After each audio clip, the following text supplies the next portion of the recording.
آغاز کرتے ہیں، اسی کے فضل سے آغاز کا انجام ہوتا ہے، اسی کی مہربانی سے جہاں کا کام ہوتا ہے۔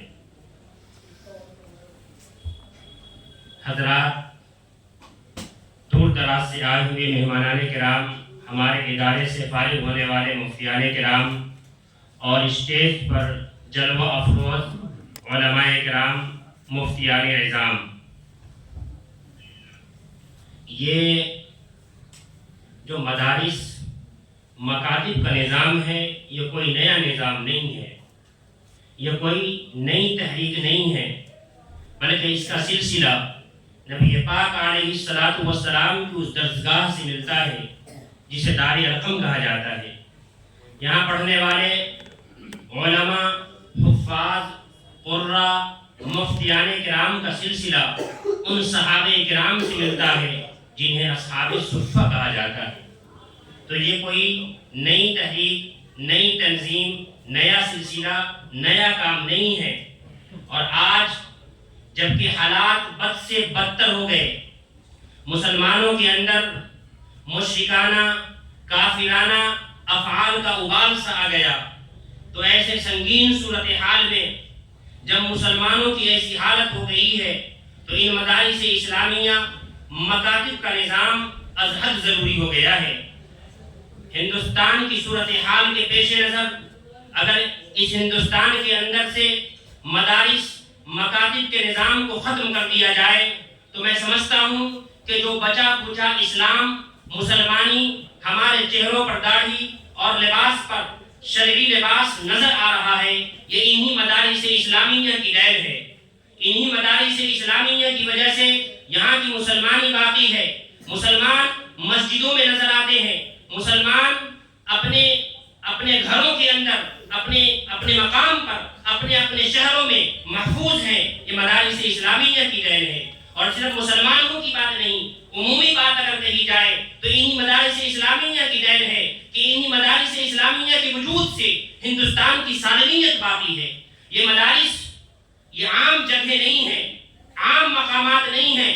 یہاں پڑھنے والے، پڑھانے والے علماء کرام یہ عام نہیں ہیں بلکہ بہت خاص ہیں۔ ان کا تعلق براہ راست نبی پاک علیہ السلام کی اس درسگاہ سے جسے دار ارقم کہا جاتا ہے، اور اللہ تبارک و تعالیٰ کے اس پہلے مدرسے سے جہاں اللہ تبارک و تعالیٰ نے حضرت آدم علیہ نبینا علیہ السلام کو تعلیم دی۔ حضرت آدم علیہ نبینا علیہ السلام پہلے شاگرد اور اللہ تبارک و تعالیٰ پہلے معلم اور پہلے استاد ہیں۔ ڈاکٹر عبدالخالق صاحب ماشاءاللہ تشریف لا چکے ہیں۔ آپ سے درخواست ہے کہ آپ اسٹیج پر تشریف لائیں۔ آپ نے اگرچہ جامعۃ الہدایت سے آن لائن افتتاح کیا ہے، لیکن ہمارے ادارے سے آپ نے تمرینات کی ہیں، اس لیے اس اعزاز میں تمرینات چونکہ اس شعبے کا ایک اہم حصہ ہوتا ہے، اس لیے انشاءاللہ آپ کو بھی آپ کا بھی اعزاز و اکرام کیا جائے گا اس عمر کے اندر۔ میں ان کے اوپر میں بعد میں گفتگو کروں گا جب اور مہمان آ جائیں۔ میں یہ عرض کر رہا تھا کہ ان مدارس اسلامیہ کے وجود سے ہندوستان کی سالمیت باقی ہے۔ میں آپ کو بتاتا چلوں کہ اس ہندوستان کے اندر جب انگریزوں کا تسلط ہوا اور انگریز قابض ہوا، انگریزوں نے اپنی حکومت بنا لی اور یہ اعلان کر دیا کہ ہندوستان پر انگریزوں کی حکمرانی ہے، انگریزوں کی حکومت ہے، انگریزوں کا بنایا ہوا قانون چلے گا، تو ان کا پہلا نشانہ مسلمان تھا، اس لیے کہ انہوں نے مسلمانوں کی حکومت کو چھین کر ہندوستان پر غلط قبضہ جمایا اور یہاں پر اپنی حکمرانی کو جمایا۔ تو پہلا نشانہ مسلمان تھا کہ کسی طرح سے مسلمانوں سے تو ہم نے حکومت چھین لی ہے، لیکن مسلمانوں کا خاتمہ کیا جائے، مسلمانوں کو اس ہندوستان سے مٹا دیا جائے۔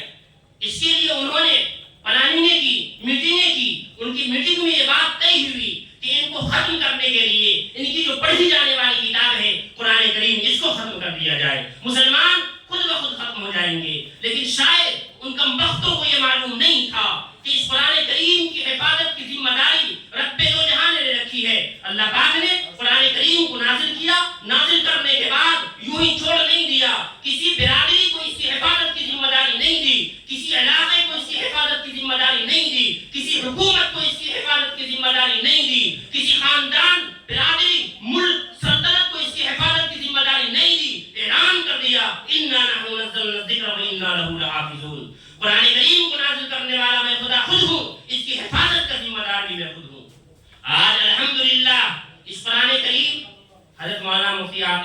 تشریف لا چکے ہیں، آپ خاص مہمان ہیں۔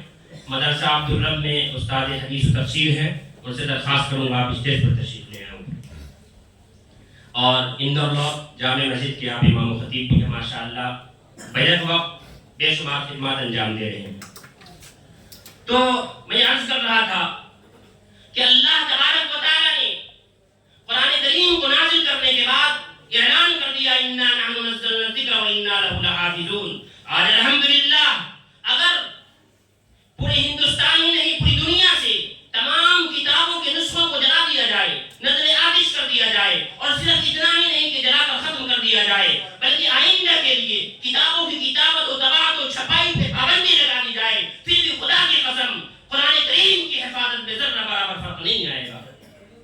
یہ علماء، یہ حفاظ، یہ قراء، یہ مفتیان کرام دراصل قرآن کریم کی حفاظت کے ذریعے ہیں۔ اللہ پاک نے ان کا انتخاب کیا ہے۔